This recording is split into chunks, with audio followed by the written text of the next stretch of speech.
Hello students, good morning to all of you. Welcome to this online lecture. I am Miss Seema Landge.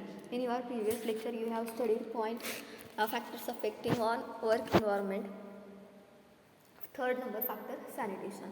आपलं जे काही previous lecture झालेलं आहे त्या previous लेक्चरमध्ये आपण काय बघितलं आहे तर कार्यपरिस्थितीशी संबंधित असणारे घटक आणि कोणकोणते घटक आहेत. त्यामध्ये तिसरा आपला घटक जो आहे सॅनिटेशन म्हणजेच काय आरोग्य रक्षण हा आपण तिथं चेकआउट केलेला आहे, आपण तिथं स्टडी केलेला आहे. त्यामध्ये वेगवेगळे एलिमेंट्स आपल्याला दिलेले आहेत. Elements of industrial sanitation. मग कोणकोणते एलिमेंट्स ऑफ इंडस्ट्रियल सॅनिटेशन यामध्ये कोणकोणते एलिमेंट्स येतात. मग त्यामध्ये सप्लाय ऑफ पोर्टेबल वॉटर असेल, वेस्ट डिस्पोजल असेल,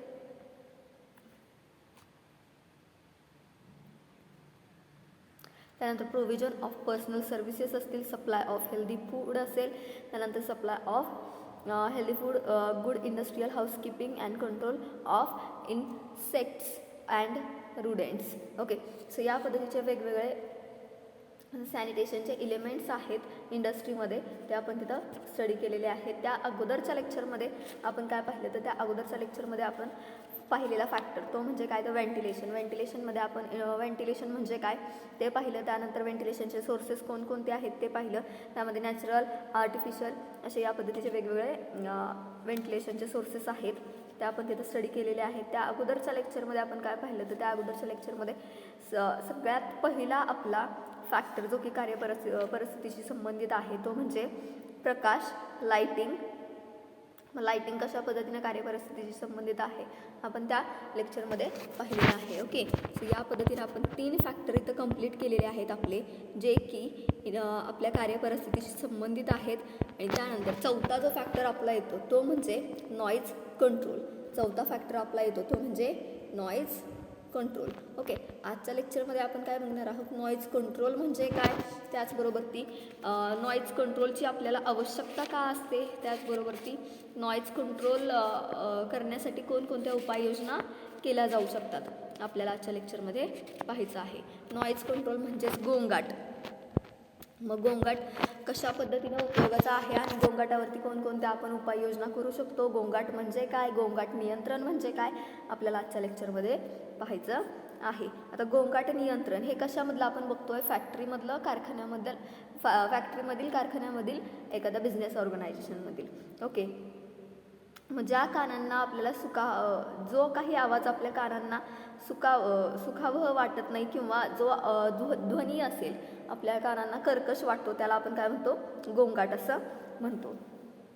जो ध्वनी आपल्या कानांना कर्कश वाटतो त्याला आपण काय म्हणतो, गोंगाट असं म्हणतो. मग कारखान्यामध्ये वेगवेगळ्या मशिनरीज असतात, त्याचा मोठ्या प्रमाणामध्ये ध्वनी असतो, त्याचा मोठ्या प्रमाणामध्ये आवाज हा येत असतो. तो काय होत असतो, कारखान्यामध्ये जे काही काम करणारे कर्मचारी आहेत त्यांना तो कर्कश वाटत असतो. म्हणजेच कारखान्यातील गोंगाट हा एक नवीन औद्योगिक धोका बनलेला आहे. जे काही इंडस्ट्रीयल धोके आहेत त्या इंडस्ट्रीयल धोक्यांमध्ये कारखान्यामधील नॉईज हा सुद्धा एक महत्त्वाचा धोका बनलेला आहे. पूर्वी कारखान्यामध्ये काय केलं जात होतं की गोंगाट हा कारखान्याच्या प्रगतीचं, भरभराटीचं लक्षण समजलं जात होता. बघा, ज्या कारखान्यामधून जास्तीत जास्त आवाज येतो तिथं जास्तीत जास्त काम केलं जात होतं असं समजलं जात होतं अगोदर. पण आता तसं आहे का, तर आत्ता ते मत काय झालेलं आहे, बदललेलं आहे. आणि त्याकडे नाराजीनं पाहिलं जातं की जास्तीत जास्त आवाज येतो म्हणजे नाराज होऊन माणसं काय करतात, त्याकडे पाहतात. यंत्रांचा खडखडाट असेल किंवा वस्तूंच्या हाताळणीमधून निर्माण होणारा जो काही आवाज येत असेल किंवा यंत्रांची गती, एखादी मशिनरी असेल जास्त स्पीडमध्ये लावली तर त्याचा आवाज जास्त येतो, कमी स्पीडमध्ये असेल तर कमी आवाज येतो. त्याचबरोबर ती कामगार जे आहेत तिथे काम करणारे त्या कामगारांमध्ये जे काही कम्युनिकेशन केलं जातं एकमेकांमध्ये, ते कम्युनिकेशन असेल, त्यांचं बोलणं असेल, त्यानंतर इंटरनल ट्रान्सपोर्टेशन जे केलं जातं मालाचं एका जागेवरून दुसऱ्या जागेवरती कारखान्यामध्ये अंतर्गत वाहतूक जी केली जाते मालाची, त्या मालातून होणारा आवाज असेल किंवा शेजारील रस्त्यावरील वेगवेगळे आवाज असतील, या सर्वातून काय होतं तर कारखान्यामध्ये गोंधळ आणि गोंगाट हा जास्तीत जास्त मोठ्या प्रमाणामध्ये निर्माण होत असतो. आणि सततच्या आवाजापेक्षा मधून येणारा आवाज जो असतो तो जास्त त्रासदायक असतो. बघा, सतत जो आवाज आपल्या कानावरती पडतो त्याची काय होते, आपल्याला सवय लागून जाते. परंतु सतत पडण्याऐवजी अधूनमधून ज्या वेळेला जोरात असा आवाज कानावरती पडतो त्यावेळेला तो आपल्याला काय वाटतो, नकोसा होतो, आपल्याला तो त्रासदायक वाटतो, त्याचा आपल्याला त्रास होतो. तसंच कंटिन्यूपणे किंवा नियमितपणे किंवा सातत्याने होणाऱ्या आवाजाची एखाद्याला जर सवय लागली तरीसुद्धा काय होऊ शकतं की संपूर्णपणे आपण त्याकडे दुर्लक्ष देऊ शकतो का, तर नाही देऊ शकत. आपल्याला सवय जरी असेल तरी त्याला आपण इग्नोर करू शकत नाही. ती केव्हा ना केव्हा आपल्याला त्रासदायक ठरणार असते. कारण काय होऊ शकतं की कामगाराला जी काही कंटिन्यू आवाज जी ऐकण्याची सवय लागलेली आहे त्यापासून त्याला थकवा येऊ शकतो. जर त्याला थकवा आला तर त्याचा इफेक्ट डायरेक्टली आपल्याला त्याच्या कार्यक्षमतेवरती दिसणार आहे. कार्यक्षमतेवरती इफेक्ट झालेला दिसून आला की त्याचा इफेक्ट आपल्याला आपल्या प्रोडक्शनवरती दिसून येणार असतो. सो आपण जे काही नॉईज कंट्रोल बघतोय, गोंगाट नियंत्रण बघतोय, अशामधील बघतोय, तर फॅक्टरीमधील बघतोय, कारखान्यामधील बघतोय, एखाद्या बिझनेस ऑर्गनायझेशनमधील बघतोय. ओके, आवाजाची तीव्रता ही किती आहे, किती प्रमाणामध्ये आहे ते सुद्धा तिथं महत्त्वाचं आहे. आवाजाची तीव्रता लक्षात घ्या, डेसिबलमध्ये मोजली जाते किंवा आवाजाची तीव्रता ज्या प्रमाणामध्ये आहे त्याला काय म्हटलं जातं, तर त्याला डेसिबल असं म्हटलं जातं. तुम्हाला एक्झाममध्ये विचारलं जाऊ शकतं आवाजाच्या तीव्रतेला काय म्हटलं जातं, तर त्याला डेसिबल असं म्हटलं जातं. त्याचबरोबर ती आवाजाची तीव्रता ही 85 डेसिबलपेक्षा कमी असल्यास आवाजाची तीव्रता ही 85 डेसिबलपेक्षा जर कमी असेल तर त्या आवाजाचा त्रास होत नाही असं आपल्याला तिथं दिसून येतं. बघा, आवाजाची तीव्रता ही 85 डेसिबलपेक्षा जर कमी असेल तर तिथं त्या आवाजाचा आपल्याला त्रास होत नाही असं आपल्याला तिथं दिसून येत असतं.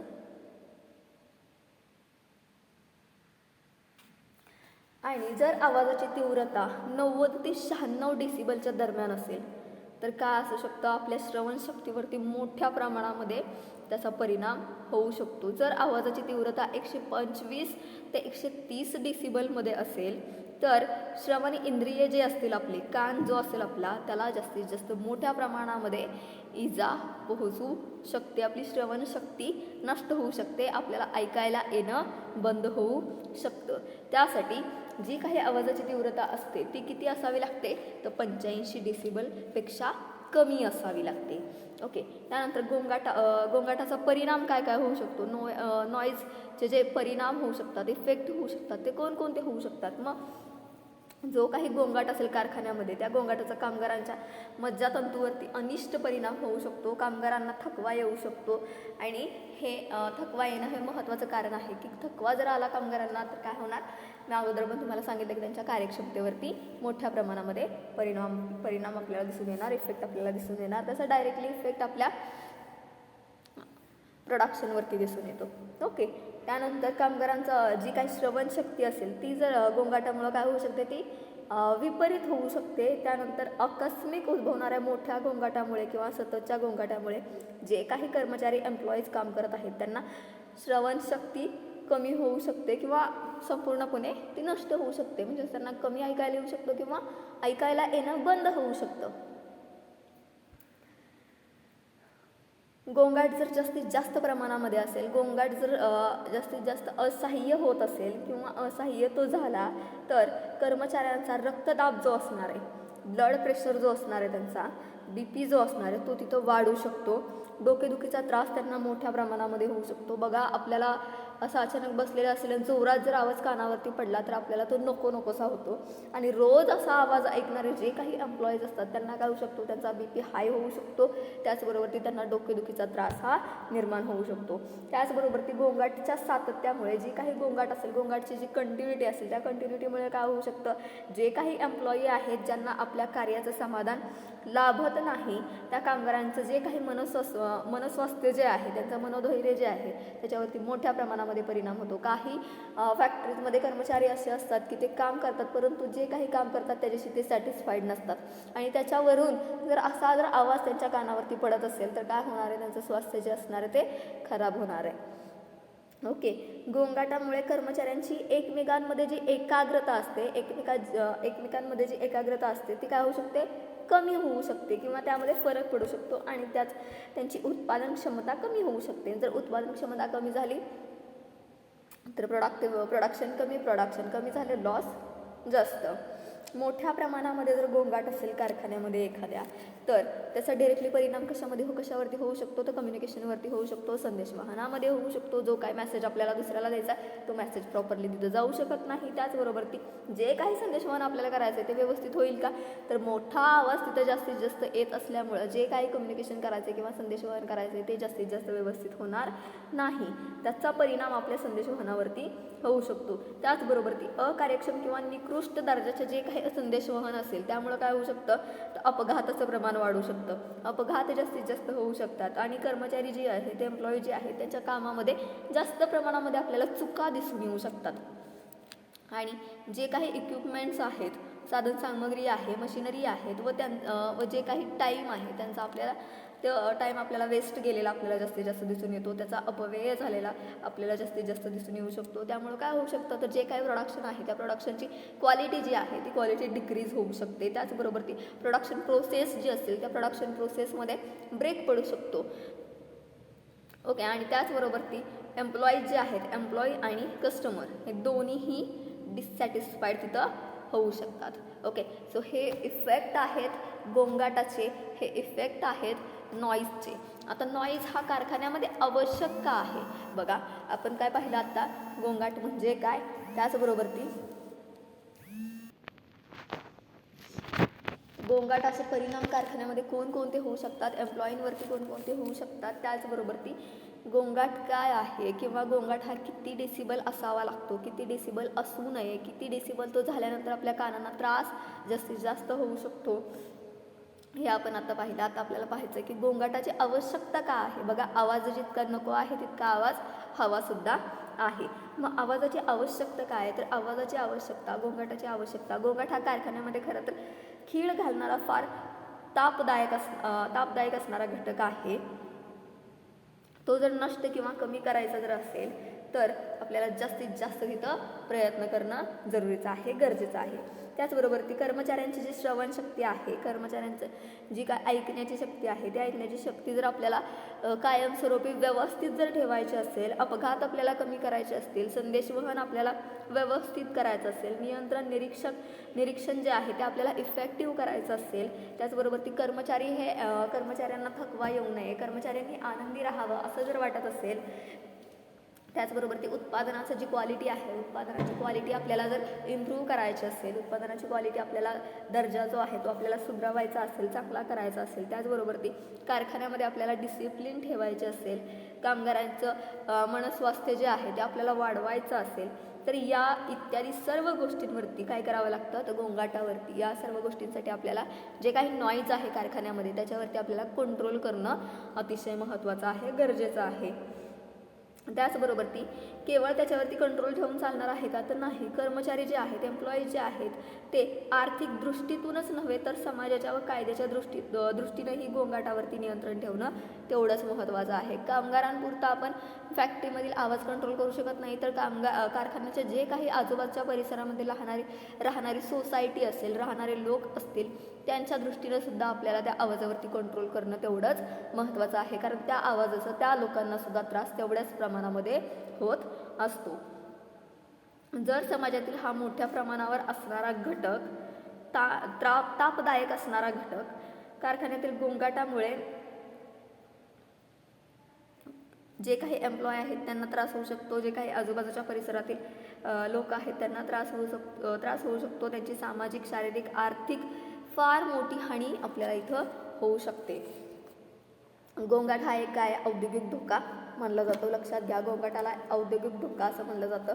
इंडस्ट्रीयल धोके जे आहेत त्या इंडस्ट्रीयल धोक्यांमध्ये नॉईजसुद्धा समाविष्ट आहे. त्याचबरोबर त्यामुळे काय होऊ शकतं की देशातील सरकारने गोंगाट नियंत्रण कायदा केलेला आहे. बघा, इंडस्ट्रीयल धोका गोंगाटाला म्हटलं जातं, त्यासाठी आपलं जे सरकार आहे त्या सरकारने काय केलं, गोंगाटविषयी काही ॲक्टसुद्धा केलेले आहेत. आणि यामुळे काय होऊ शकतं, तर कायदेशीर बंधनं येतात, त्यामुळं गोंगाट कंट्रोल आपल्याला करावं लागतं, गोंगाट नियंत्रण आपल्याला करावं लागतं, नॉईज कंट्रोल आपल्याला करावा लागतो. मग गोंगाट नियंत्रण करत असताना, नॉईज कंट्रोल करत असताना कोणकोणत्या रेमेडीज आहेत, कोणकोणत्या उपाययोजना आहेत ज्या की आपण करू शकतो. मग त्यामध्ये जुन्या कारखान्यापेक्षा नवीन कारखान्यामध्ये गोंगाट नियंत्रण करणं आपल्याला सुलभ जाऊ शकतं. जे काही बिझनेसमन असतील त्यांचे जर 2 कारखाने असतील, एक नवीन असेल एक जुना असेल, तर त्यांना जुन्या कारखान्यापेक्षा नवीन कारखान्यामध्ये नॉईज कंट्रोल करणं इझी जातं. कारण काय असू शकतं, तर इमारत बांधण्यापूर्वीच या गोष्टीचा विचार करून इमारतीचं तसं स्ट्रक्चर केलं जातं. गोंगाटाचा विचार करून काय केलं जातं, जी काही इमारत असेल कारखान्याची ती इमारत स्ट्रक्चर त्या पद्धतीनं केलं जातं. आणि या दृष्टीनं जे काही छत असणार आहे इमारतीचं ते उंच ठेवलं जातं, जेणेकरून की ध्वनिरोधक तिथं भिंती बांधल्या जातात. भिंती असेल, जमीन असेल, छत असेल, यामध्ये ध्वनिरोधक साहित्याचा तिथं वापर केला जातो आणि या गोष्टी करता येतात. त्यामुळे जुन्या कारखान्यापेक्षा नवीन कारखान्यामध्ये आपल्याला नॉईज कंट्रोल करणं नेहमी इझी जाणार आहे. मग गोंगाट नियंत्रणासाठी कोणकोणते उपाय करू शकतो आपण? मग गोंगाट नियंत्रण आपल्याला करायचं आहे, नॉईज कंट्रोल आपल्याला करायचं आहे. मग त्यामध्ये आपली जी काही यंत्रे आहेत, उपकरणे आहेत, त्यांची निवड कशा पद्धतीनं केली पाहिजे ते आपण बघू शकतो. त्यानंतर जी काही रचना असणार आहे इमारतीमध्ये, कारखान्यामध्ये, ती इमारतीमध्ये असणारी प्रत्येक वस्तूची रचना ही कशी आहे ती आपल्याला पाहावी लागेल. इमारतीची रचना कशी पाहिजे किंवा कशी आपल्याला हवी आहे ती आपल्याला तिथं पाहावी लागेल. त्यानंतर यंत्रसामग्रीची देखभाल आपल्याला तिथं करावी लागेल. यंत्र उभी करत असताना आपल्याला तिथं काही काळजी घ्यावी लागेल. त्यानंतर स्वतंत्र जागेमध्ये यंत्रसामग्री आपल्याला उभी करावी लागेल आणि त्यानंतर आपल्याला तिथं सगळ्यात महत्त्वाचं म्हणजे शांतता तिथं ठेवावी लागेल. ओके, मग सांगितलं काय जात आहे, तर यंत्र उपकरणे असतील यांची निवड. मग यंत्र उपकरणामध्ये आपण काय करू शकतो, तर गोंगाटाची तीव्रता आपल्याला कमी करायची आहे. गोंगाटाची तीव्रता कमी राहील अशा प्रकारची यंत्रे असतील, उपकरणे असतील, यांची खरेदी आपल्याला तिथं करावी लागेल. आणि जुन्या कारखान्याच्या बाबतीत जुनी यंत्रसामग्री बदलण्याच्या वेळी नवीन यंत्रसामग्री व नवीन यंत्रसामग्री आपल्याला कशा पद्धतीची घेणं गरजेचं आहे की जेणेकरून गोंगाटाची तीव्रता जी आहे ती कमी होईल. ओके, त्यानंतरचा पॉईंट आहे आपला सुयोग्य रचना. सुयोग्य रचनेमध्ये इमारत व यंत्रसामग्री यांची रचना करत असताना, यांचं स्ट्रक्चर करत असताना गोंगाट जो आहे तो कमी कसा होईल किंवा गोंगाट हा होणार नाही याची काळजी घेऊन त्या इमारतीचं स्ट्रक्चर बनवलं गेलं पाहिजे, त्या इमारतीची रचना केली गेली पाहिजे, ती इमारत बनवली गेली पाहिजे. जुन्या कारखान्यामध्ये जेव्हा जेव्हा पुनर्रचनेची संधी मिळते तेव्हा या उपायाचा अवलंब केला गेला पाहिजे. बघा, ज्या वेळेला आपल्याला नवीन इमारत बांधायची आहे त्यावेळेला आपण हे उपाय जे आहेत ते आपण उपाय हे तिथं त्या उपायांचा तिथं अवलंब केला पाहिजे. त्यानुसार आपण त्या इमारतीचं स्ट्रक्चर केलं पाहिजे. कारण प्रत्येक वेळेला दरवर्षी तर आपण इमारतीचं स्ट्रक्चर बदलू शकत नाही आपलं. सो एकदाच आपल्याला बांधायची आहे, एकदाच आपल्याला कारखाना उभा करायचा आहे, तर प्रॉपर स्ट्रक्चर हे व्यवस्थित करूनच ती इमारत बांधली गेली पाहिजे. प्रॉपर सगळ्या गोष्टींचा विचार करून, मग त्यामध्ये व्हेंटिलेशन असेल, लाईट असेल, त्यानंतर आरोग्य रक्षण, सॅनिटेशनच्या ज्या काही सर्व्हिसेस असतील त्या सर्व्हिसेस असतील, त्यानंतर नॉईज असेल, या सर्व गोष्टींचा विचार करूनच काय केलं पाहिजे, त्या इमारतीचं स्ट्रक्चर आपलं झालं पाहिजे. कारण आपण प्रत्येक वर्षाला तर इमारतीचं स्ट्रक्चर बदलणार नाहोत, एकदाच करायचं आहे, व्यवस्थित करायचं.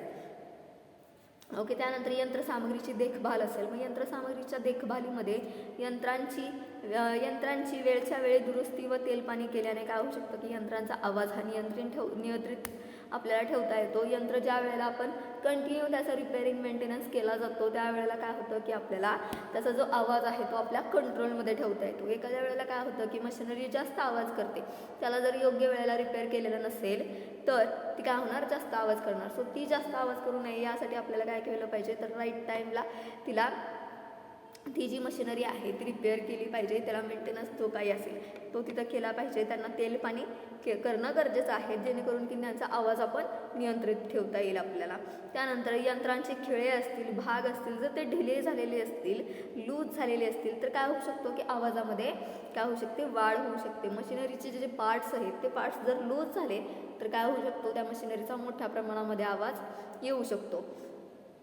मग जर आपल्याला हे टाळायचं असेल, हे कमी करायचं असेल तर यंत्रांची नियमितपणे देखभाल असेल, तपासणी असेल ती करणं गरजेचं आहे. म्हणजेच काय, तर जे काही मशिनरी फॅक्टरीमध्ये यूज होणार आहेत त्या मशिनरींचा रिपेअर अँड मेंटेनन्स आपल्याला तिथं करावा लागणार आहे.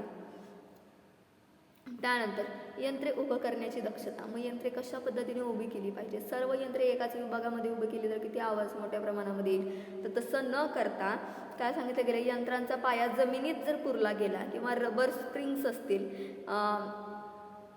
अशा प्रकारे या वेगवेगळे जे पदार्थ असतील, रबर असेल, स्प्रिंग्स असेल, गोंदपाट असेल, बुरनूस असेल, अशा प्रकारच्या मऊ पदार्थ जे असतील त्यांच्यावरती जर यंत्र जर उभे केले तर त्यांचा खडखडाट असेल, खडखडाटीचा आवाज तर येणार नाही किंवा आवाज तो काय होऊ शकतो, कमी होऊ शकतो. त्यामुळं डायरेक्ट यंत्र आणून फरशीवरती ठेवण्यापेक्षा त्याच्यावरती रबर किंवा स्प्रिंग जर टाकली आणि त्याच्यावरती जर यंत्र उभं केलं तर त्याचा आवाज जास्त प्रमाणामध्ये येणार नाही. त्यानंतरचा पॉईंट आहे तो म्हणजे स्वतंत्र जागेमध्ये यंत्रसामग्री ठेवणे. मग त्यामध्ये काय सांगितलं जातं तर आवाज उत्पन्न करणारी जी काही यंत्रसामग्री असेल, ज्या मशिनरींपासून मोठात मोठा आवाज हा निर्माण होतो, अशा प्रकारची यंत्रसामग्री, अशा प्रकारची मशिनरी ही इतर यंत्रांपासून सेपरेट ठेवणं गरजेचं आहे. ती इतर यंत्रापासून सेपरेट ठेवली पाहिजे किंवा अशा ज्या मशिनरीज आहेत या अशा मशिनरीच्या भोवती ध्वनी प्रतिरोधक भिंती आपल्याला तिथं उभारल्या गेल्या पाहिजेत आणि ते महत्त्वाचं आहे. त्यानंतर शांतता पाळणे अतिशय महत्त्वाचं आहे. शांतता जर नसेल तर मशिनरीचा आवाज, एम्प्लॉईंचा आवाज, जास्तीत जास्त आवाजाची निर्मिती तिथं होऊ शकते. शांतता पाळणं अतिशय आवश्यक आहे. मग त्यामध्ये काय येऊ शकतं तर त्यामध्ये काम करत असताना कामगारांनी कमीत कमी व अगदी हळू आवाजात बोललं पाहिजे. काम करत असताना कामगारांनी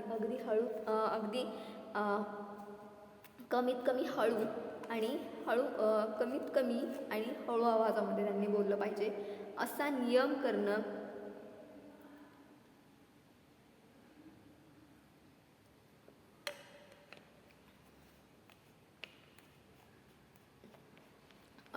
करणं किंवा नियमांचा भंग करणं हे काय होऊ शकतं, गुन्हा होऊ शकतं, गुन्हा ठरू शकतो याच्यावरती की नियम करणे की कामगारांनी काम करत असताना कमीत कमी हळू बोलणे किंवा कमीत कमी बोलणे या वाक्यावरती सुद्धा काय होऊ शकतं. असं जर एखाद्याने नियम केला तर काय होऊ शकतं, त्याच्यावरती गुन्हा दाखल होऊ शकतो. जर काही कारणांमुळे गोंगाटावरती नियंत्रण करणे जर आपल्याला अशक्य होत असेल, काही कारणं असतील त्यामुळं आपण गोंगाट नियंत्रण करू शकत नाही, नॉईज कंट्रोल करू शकत नाही, तर काय तर त्याच्यावरती नियंत्रण ठेवणं तिथं अशक्यच असेल तर त्याचा कर्मचाऱ्यांना त्रास होऊ नये यासाठी कर्मचाऱ्यांना हेल्मेट किंवा कापसाचे बोळे वगैरे, कान झाकणारी यंत्र जी आहेत ती कामगारांसाठी पुरवणं गरजेचं आहे. कारण की कामगारांना त्याचा त्रास होऊ नये, कामगारांची श्रवणशक्ती नष्ट होऊ नये, कामगारांची श्रवणशक्ती आहे तशी व्यवस्थित राहिली पाहिजे. ओके, तो आजच्या लेक्चरमध्ये आपण काय पाहिलं, तो गोंगाट म्हणजे काय, नॉईज म्हणजे काय, त्याचबरोबर ती नॉईजचे इफेक्ट काय काय होऊ शकतात, कोणकोणते होऊ शकतात, त्याचबरोबर ती नॉईज गरजेचा का आहे आणि नॉईज नियंत्रण करत असताना, कंट्रोल करत असताना, गोंगाट कंट्रोल करत असताना त्याच्यावरती कुठले कुठले उपाय आपण करू शकतो.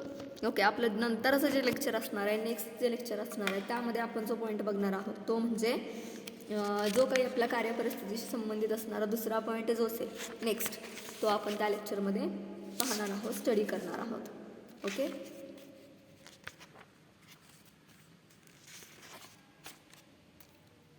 थँक्यू.